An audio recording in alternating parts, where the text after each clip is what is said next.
Okay, this game, Aran, you were black. You had a rating of 837. It was played on the 7th of May 2023. And your opponent was Mayan HDZ with a rating of 790. And your opponent opened with the e-pawn. You played e5, d3, a modest opening from white, but not bad. Knight c6, knight f3, both players develop. Yeah, this is all very good from both players. I just put the opening moves on the board. I have no comments to make whatsoever. It all is good chess. Both of you are developing your stuff like you should be doing. A3 and why swap pieces. Just play bishop a5. And this is the first moment that is a bit strange. He plays knight b1 here. Why would I know it's your opponent, but why would we frown on that move, Aran? Well, he's playing with a piece twice and he's going backwards. Exactly. He developed it and now he undeveloped it. And we definitely do not want to undevelop our pieces. So that's a very odd move. It's not terrible. Playing it. And when he done that, I went to myself, right, that's better for me because it is. White leads with the initiative, but now it's even, or maybe I'm in front. Yeah, exactly. He has the first move, so he's always a little bit ahead. But now he lost two moves, knight c3 and knight b1. Well, are erased because the knight is back where it was. So it's good for you. You played queen d7. He swapped the piece. Bishop takes, knight takes, and brings the knight back where it belongs. You also realize that your knight on a5 is not doing anything, so you also bring the knight back. Good play. Yeah. g3, not sure what that move is about. Why does he play that pawn up there? It's not there. There's probably just weakening his light squares a bit there. And you played bishop h3. Yeah. Not necessary, but not bad. Kicking the rook. And now d5. Beautiful. Right. Going forward in the center. That's what we want to do. It's not that it's brilliant or that you win on the spot, but yeah, that's what you want to do. You want to have with your pawns, pick an influence as possible in the center. Okay, we do a few swaps. Knight takes, and queen takes. And he played c4. Okay.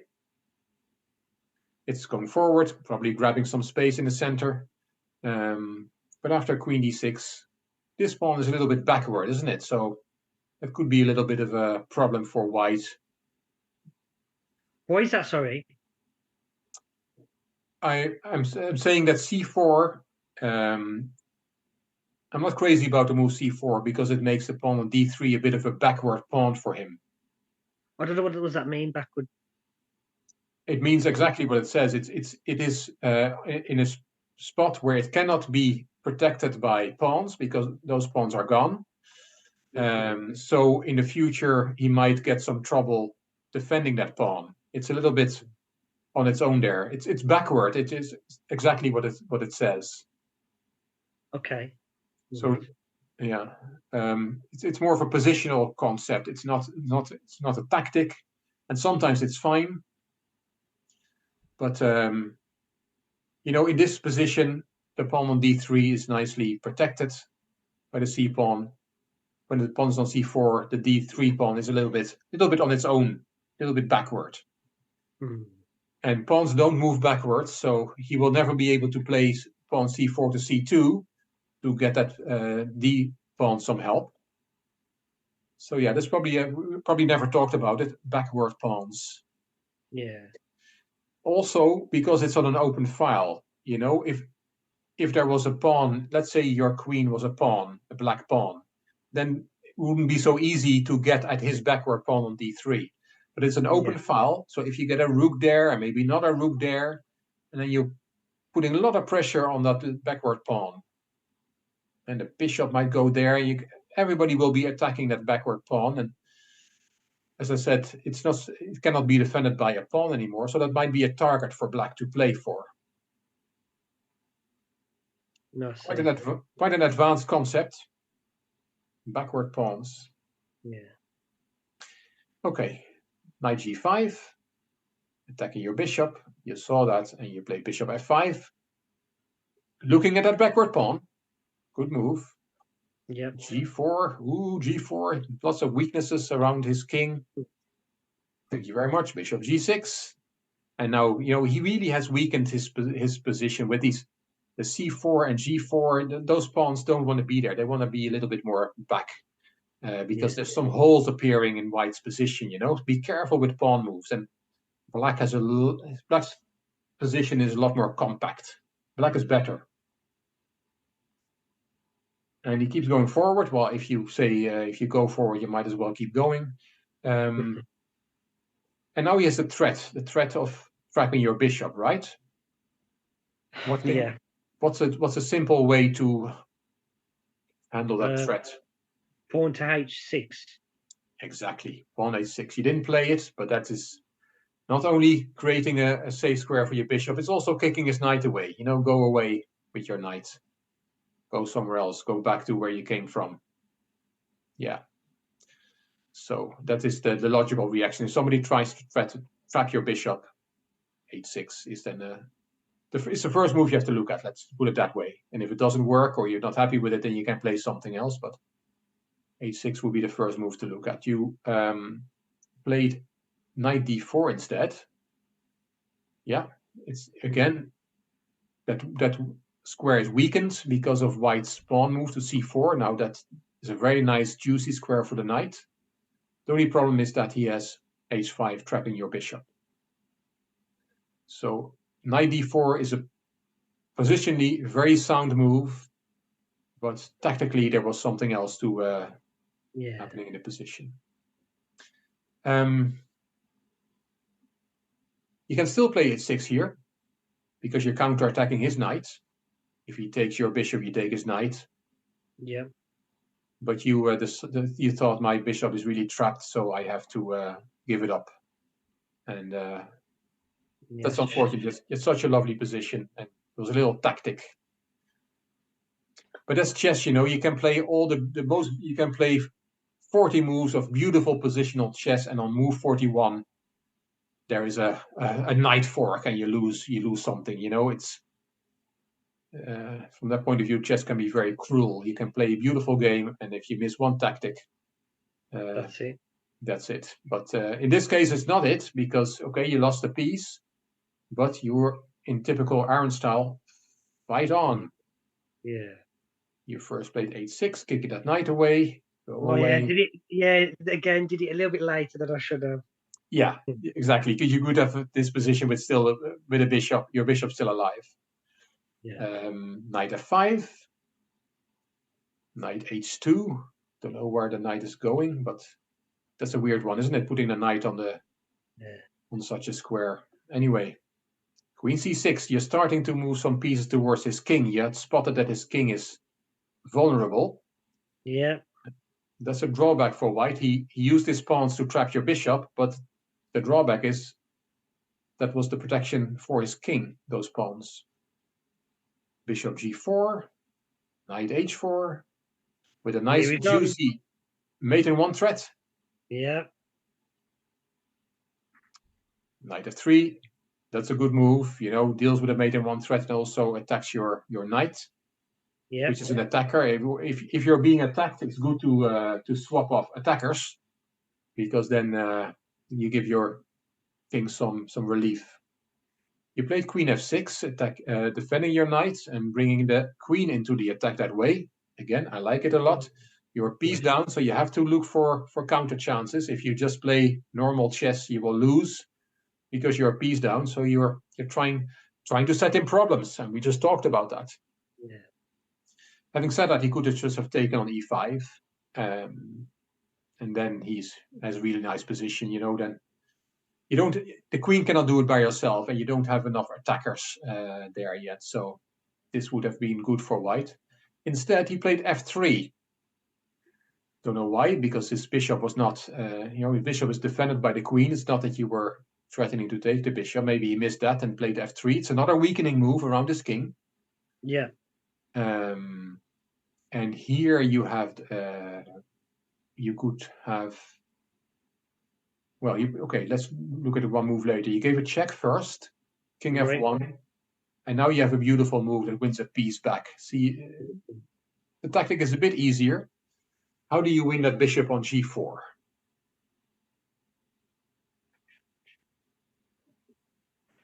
Do I bishop on g4?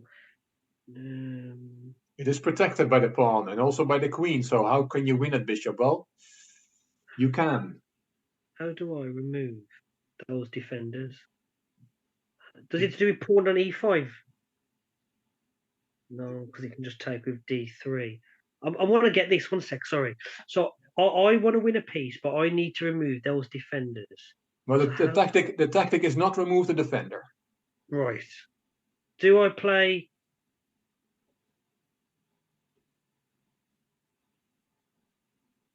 Do I play pawn to f5? You play pawn to f5. And why is that winning the bishop? Because the bishop is trapped? Yeah, it can only go to h3, and that's not a safe square. So am I right with that move? Yeah, f5 wins the bishop. Look, now I've gone up a bit in rating, and sometimes I don't know what you're going to say. Sometimes I'm not sure how you're going to, what my feedback would be, so I'm not sure now. But yeah, f5. f5 wins. It does win it, isn't it? It's, yeah, bishop has no squares, and that's why trapping the bishops. I'm going to look out for that a lot more now. Yeah, well, it's one of those tactics. Trapping pieces is a tactic to win a piece, and that's also why this f3 move was horrible. It gives suddenly the bishop has hardly any squares. You could have played f5 straight away actually here. Yeah. Instead of queen g3 check, you could have it worked straight away, because if you had the pawn on f2, there's always a way back for the bishop. Yeah. But the pawn on f3 is actually, it looks like it's giving the bishop another protector. That is true. But it also takes a flight square away, flight route away from the bishop. So f5 would have won it, and after queen g3 check, king f1, f5 would still have won it. Anyway, you played rook a e8. Yeah, you need to bring more attackers to the party, otherwise the queen cannot do it by herself. Queen e2, and look what you played. f5. He played queen g2. And the best way to play now is to take on g2, king takes, and you win the bishop back, you win the piece back, but after f takes g4, your attack is gone. You don't have a devastating attack anymore. This is a rook endgame, which is roughly equal. Yeah. So queen g2 takes some of the sting out of your attack. You do win the piece back, but it takes a sting out of your attack. Yeah. You decided not to swap the queens, queen f4. But now he can save his bishop with bishop h3, because that is now a safe square. Yeah. But he is a piece up, but you have a very strong attack. This king on f1 is very unhappy, and you have all your heavy pieces lurking in the background. And this is a fantastic move, e4. That's the only move really, because you don't have e4. Your piece down. You have by any you want to pay any price to break open the position. I was looking at queen to d2. If he plays rook to a2, I could take the pawn on d3. Yeah, is queen d2, is that a safe square? Oh no! Oh, queen takes. Damn. Yeah, yeah, exactly. Yeah, I like your idea, but it's just not a safe square. But apart from that, do you do a checkers trading by any chance? Because I don't know about this anymore. Yeah. No, I like your idea. The idea is good. It's just the bloody queen on g2 is annoying. Okay, but I like your e4.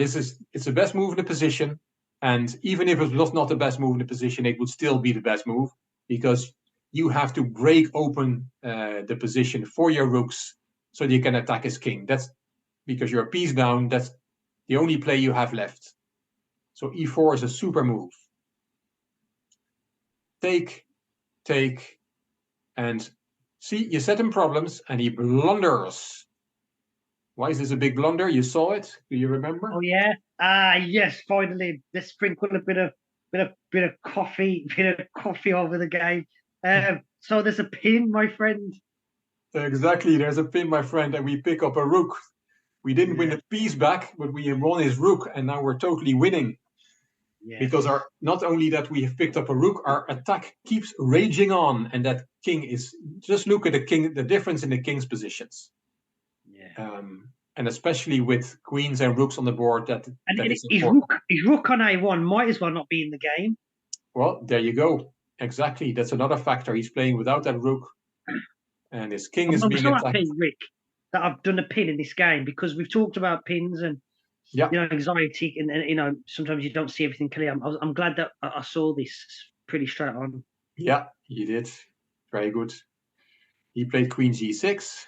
Yeah, well, that is the queen leaving the sinking ship, because he's not going to checkmate your king anytime soon, because your king is super safe, and his king is leaving the defense. Yeah. And you say thank you very much for that pawn with check. Oh, nice. And I can take the bishop. King g1. Thank you very much for the bishop. Yeah. I show you a forcing checkmate sequence. I won't ask you to find it, but it's already, a king on its own is not going to survive against queen and two rooks. So you already had to force checkmate, starting this way, and then everybody's attacking. And mate in one. Mate in one is. It's a nice mate in one. Congo there, Congo there, Congo there. Do I? Mate in one. This is a bit. So Congo there, Congo there, Congo there. I just need to put him in check. Do I move the rook to a discovered check? Yes. Where would you like to move the rook to? What is a good square? Oh, can I move it to f3? You can move to f3. Exactly. Checkmate. Yeah, you have to move over the f-file, because the rook still needs to keep the f1 square. See, I double thought that, because I thought, oh, well, bishop can take my rook. You just think that at first, don't you? Yeah.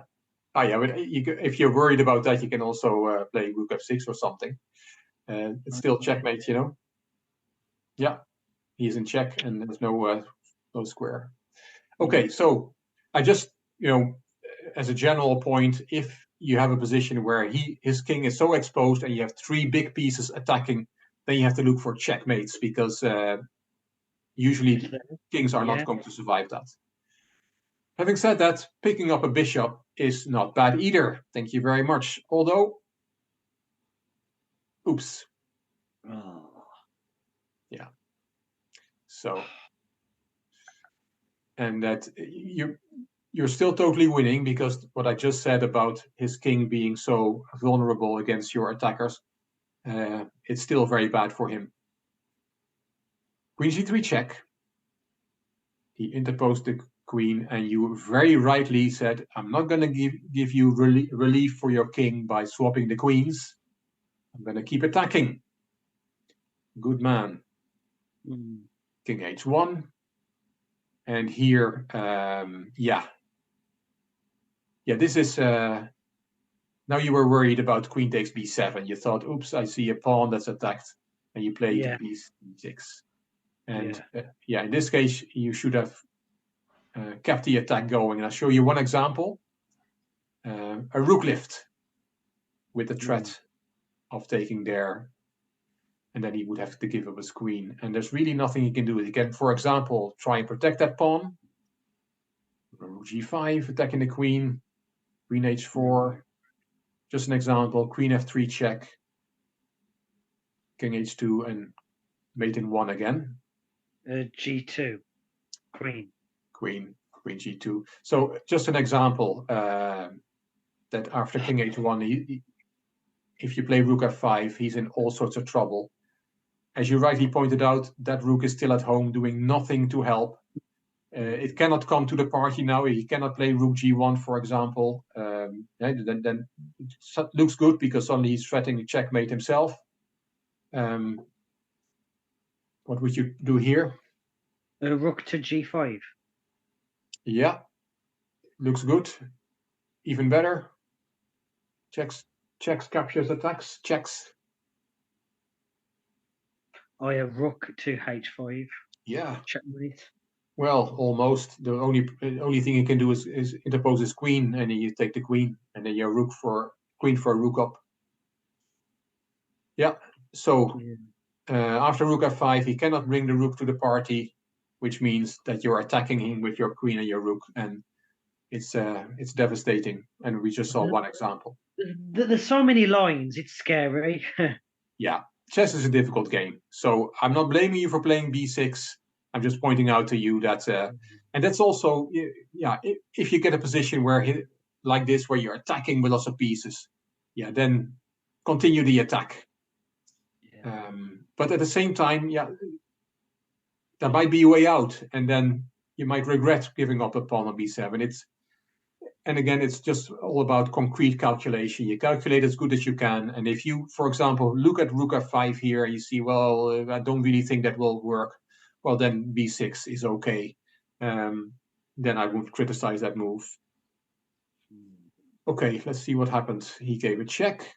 Well, that's only a check. King h7. I think if you choose here between king h7 and king h8, I would choose h8.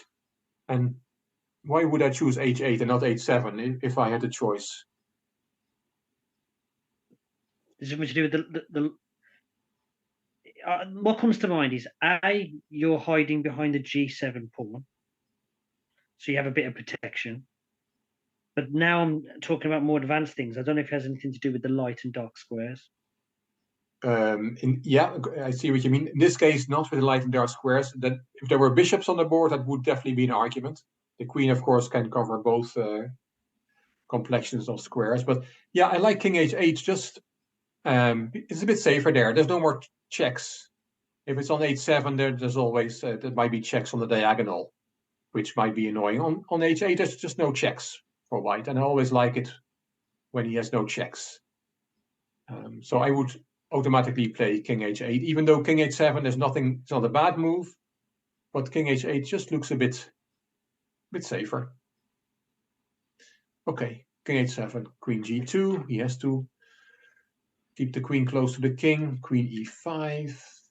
That's based on, yeah, we get lots of checks, and I think you're going to do your rook lift if I remember correctly. But first you did your favorite thing, give lots of checks, but then you say thank you for the pawn. Why not? 2 pawns up now, which makes a possible queen trade even better. Yeah, that's true. Okay, he has a little threat. Queen g7 say what you say. He's moved his rook. Call the newspaper. Yes, indeed. Let's call the newspaper. Somebody developed a piece on move 45. Yeah. With a threat on g7. He's threatening checkmate. Yeah. But you are first with your checks. Yeah. Yeah, this is probably a moment to swap the queens. The queens. You're 2 pawns up, so maybe trading down might make sense now. Yeah. But you like to keep the queens on, which I commend you for. That's good. Keep the material on. And here comes your rook lift. No, about time. About time, yeah. So it was more effective when his rook was still on a1, because now he's got his defenders better organized. I'm starting to. What I hope happened here is that the queen's got swapped. I moved the rook to h4 with a double attack, and I took the pawn on h5. Yes, you're still totally winning. It's great. b4, and now you swap the. Oh, it happened now. Exactly what you said happens now. So you decided, okay, time to swap the queens. Yeah. And with another pawn. Oh, that's a nice sequence. I'm proud of that. Yeah, it is. And you're 3 pawns up. And totally winning. You gave a number of checks, as you like to do. And a5.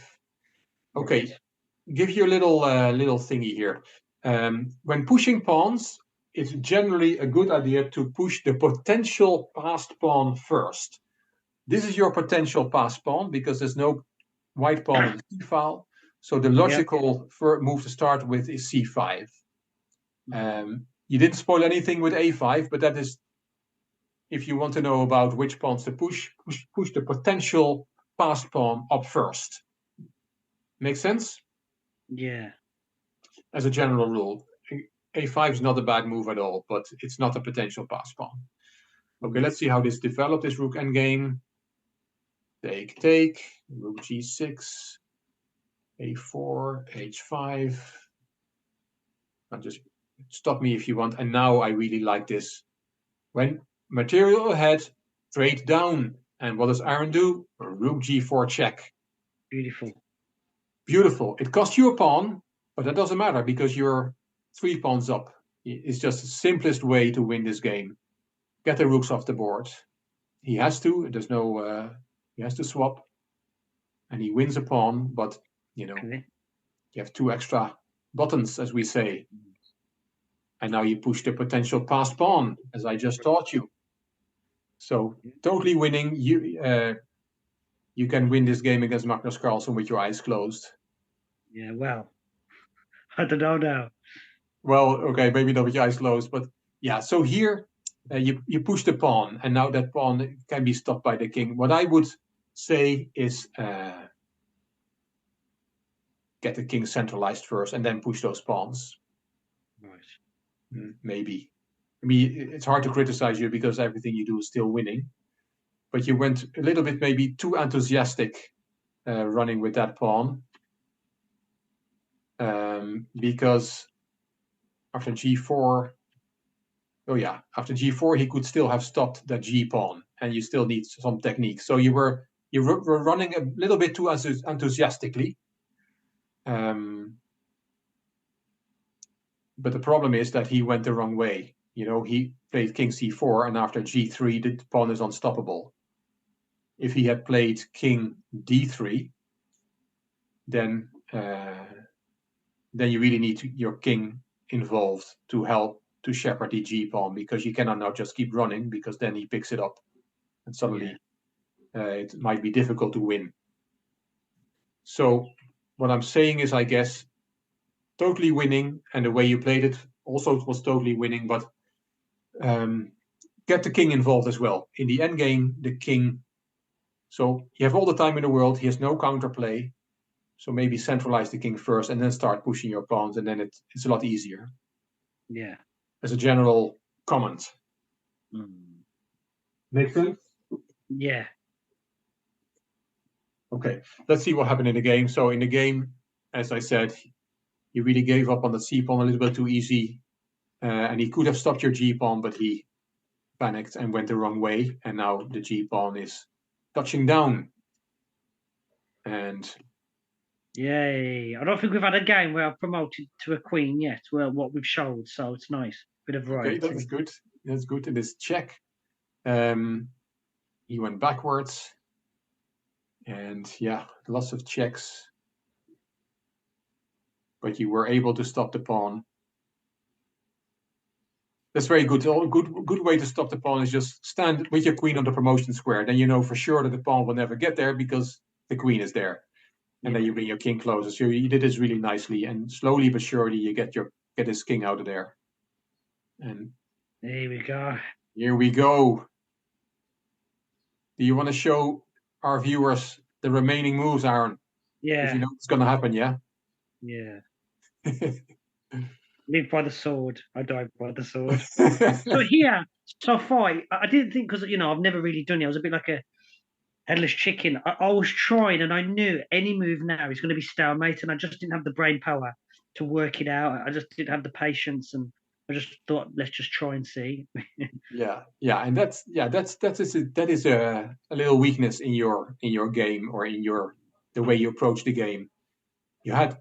I checked that you had about 3 minutes left here, and it is not so difficult to calculate. So, can I just stop? Right, so up until here, I'm okay.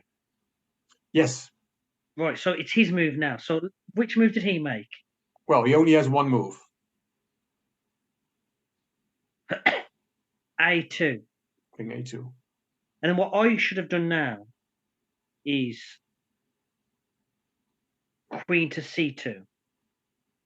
Yeah, And then he goes to A1. And then I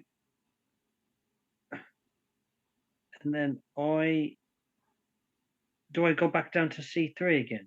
Because if I move my queen up, it's stalemate, isn't he? exactly. If you move your king up, it's stalemate. So that's what happened in the game. You just show the viewers what happened in the game. King A2, queen B3 check, king A1, and you play king A3, and it will stalemate with 2.5 minutes on the clock. So the best way, the easiest way to do this after king A2, let's say your queen C2, king A1, easiest thing to do, and there's a million different ways to win this, but what I always like to do is play queen D2, just to give him a square. Yeah.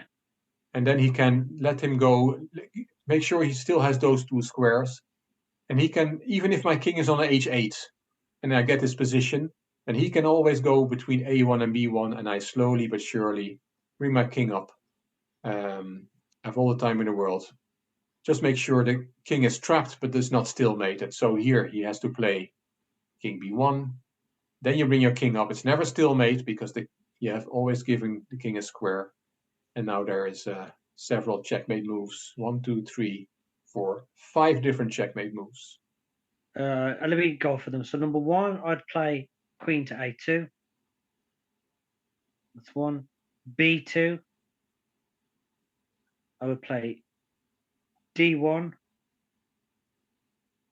C1, and then E1. Yeah. Yes. That's a small victory for me. I know some viewers or people might watch this and go, I learned that when I was 8. But for me, my journey, with my characteristics and my strengths and weaknesses, I'm very proud of getting those 5. Yeah. No, this was an excellent game. This was really, really an excellent game. And of course, it's a pity then that you can't finish it off because you don't know that technique. So it's it's driving the king back, but then just make sure that once you have driven him in the corner, that he has a square. And the easiest way to do that is put the queen on the square like that, or even that square. It's the same thing, But let's say this king. Let's change the position slightly. Let's say your king is in the corner. Your king is far away, so then you just maneuver the queen, and you either put the queen there or there, so that in this case he has 1 square left to go to, because that's the only thing that can go wrong is stalemate, and stalemate is never a problem if the king is not on the edge yet. So in the beginning you can't do anything wrong. So you slowly but surely push that king back, sometimes with the help of your king as well. And you don't have to worry about things going wrong unless he's in the corner. And then you just have to make sure, and that is not difficult calculation. You're well able for that calculation. Then you just have to make sure he has a square before you go in before you push your own king to the 3rd rank. And that's all that there's to it, really. Yeah. No, I've seen that. But what I'll teach you next time is, because that's also important, because sometimes you have king and rook versus king, and then it's not so easy to drive the king back. So I'll teach you a technique how to checkmate with king and rook versus king. And you can also then use that same technique for king and queen versus king. So that's what I'd like to do next time. Show you that king and rook, which then also which you can use for king and queen. Yeah. Well, brilliant, Rick. Thank you. Yeah, and I must say, brilliant to you. These were 2 very good games, and I know we handpicked them, but it's not that we showed your best games. This is the level you're playing at.